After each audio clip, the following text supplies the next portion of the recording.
घर का सारा काम निपटाकर बालकनी में आकर बैठ गई निर्जा। हल्की धूप थी वहाँ। ठंड में धूप सेकने का मज़ा ही कुछ और है। और घर की काम वाली बीना को आवाज़ देकर कहा, बीना ज़रा एक कप चाय पिला दे तो। सुबह से काम के कारण चाय पी ही नहीं पाती ढंग से। अब ज़रा इत्मीनान से बैठकर धूप तापते हुए चाय का लुत्फ़ तो उठा लूँ। अभी बनाकर ले आती हूँ दीदी, कहकर बीना चाय बनाने चली गई। निर्जा की नज़र सामने ट्रक से उतरते सामान पर चली गई। लगता है पड़ोस में कोई रहने आए हैं जिनका सामान उतर रहा है। कुछ देर वह देखती रही, काफ़ी दिनों से यह मकान खाली पड़ा है, चलो अब कोई रहने आएगा तो अच्छा लगेगा। दीदी चाय ले लो, कोई मैडम रहने आ रही हैं आपके पड़ोस में, अब आपको उनका साथ मिलेगा तो अच्छा लगेगा। आपकी सहेली रीता तो चली गई, ट्रांसफ़र हुआ तो उनकी जगह अब ये लोग आए हैं रहने। वीना ने उसकी सोच को विराम देते हुए कहा, मुझे क्या, कोई भी रहने आए, वैसे भी मेरे पास समय ही कहाँ है अपने घर के काम धाम से। कहती हुई निर्जा ने चाय के प्याले से मुंह लगा दिया और मन में निरंतर चल रहा था, कौन आ रहे हैं, कैसे लोग होंगे उसके पड़ोसी। अगले दिन सुबह देखा, जीन्स और टॉप में कसी हुई देह की मालकिन उसकी पड़ोसन बीना से बात कर रही थी। खूब स्मार्ट, उम्र 48 के करीब होगी क्योंकि बालों में हल्की चांदी सी आ गई थी। कटे हुए बालों में खूबसूरत लग रही थी। उसका ध्यान खुद पर गया। वह स्वयं 35 की पर काम का बोझ और बच्चों की जिम्मेदारी में खुद का ख्याल रखना तक भूल सी जाती है। बीना से पूछा, क्या बात कर रही थी वह तुझसे? काम के लिए पूछ रही थी क्या? नहीं दीदी, वह तो कह रही थी घर के सारे काम खुद ही कर लेती है। पास में कोई बगीचा है क्या, पूछ रही थी सुबह टहलने जाने के लिए। निर्जा चकित थी, तभी इतने फिट है, खैर मुझे क्या। कंधे झटक वह अपने कामों में व्यस्त हो गई।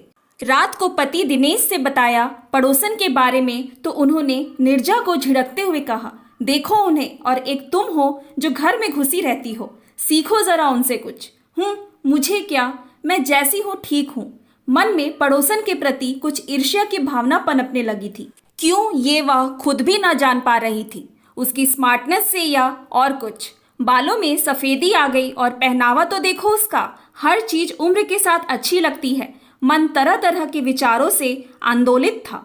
आज बाजार से सब्जी लेने गई निर्जा तो पता नहीं क्यों मन हुआ पड़ोसन से परिचय बढ़ाया जाए। कदम स्वयं ही बढ़ चले उसके घर की ओर।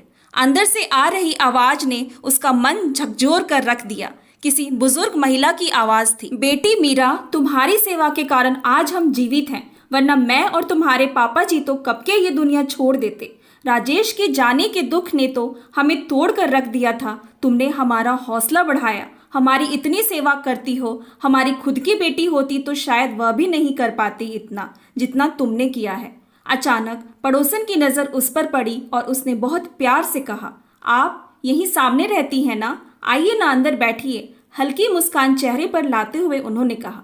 निर्जा थोड़ी सकुचा कर बोली, सामने से निकल रही थी तो सोचा आपसे परिचय हो जाए, कहीं कोई चीज़ की ज़रूरत हो तो आपको, सामने ही हूँ मैं। हाँ, मैंने देखा एक दो बार बालकनी में आपको और बीना, वो काम वाली से पूछा था आपके बारे में। मेरा नाम प्रतीक्षा है, मैं अभी नई हूँ। ये मेरे सास ससुर हैं, बुजुर्ग दंपति की ओर इशारा करती हुई वे बोली। मैं कॉलेज में लेक्चरर हूँ, पति रहे नहीं। शादी के 1 साल बाद ही एक कार एक्सीडेंट में उनका देहांत हो गया। उनके जाने के सदमे में इन लोगों ने भी बिस्तर पकड़ लिया। अब इनकी देखभाल मेरी जिम्मेदारी है। हाँ बेटी, हमने कहा था कि बेटा हमें हमारे हाल में छोड़ दे और तू फिर से अपना जीवन बसा ले, पर इसने हमारी बात मानी नहीं, बस अपनी जिद में रही। आप लोगों की देखभाल कौन करेगा? अब मैं ही आपकी बेटी हूँ तो मेरा ही दायित्व है आपकी देखभाल करना, उन बुजुर्ग महिला ने कहा। माँ, आप छोड़ो इन बातों को, आप क्या लेंगी, चाय या कॉफ़ी? पड़ोसन ने मुस्कुराते हुए कहा। जी फिर कभी, बोली निर्जा, आज मैं कुछ जल्दी में हूँ, आप आइए घर, अभी मैं चलती हूँ। काफ़ी रोकने के बाद वह नहीं रुकी। उसका मन अपनी पड़ोसन के प्रति श्रद्धा से भर उठा और स्वयं के प्रति आक्रोश। उसने क्या क्या अनुमान लगा लिया था उसके परिवेश को देखकर। Thanks for watching, please like and subscribe my channel.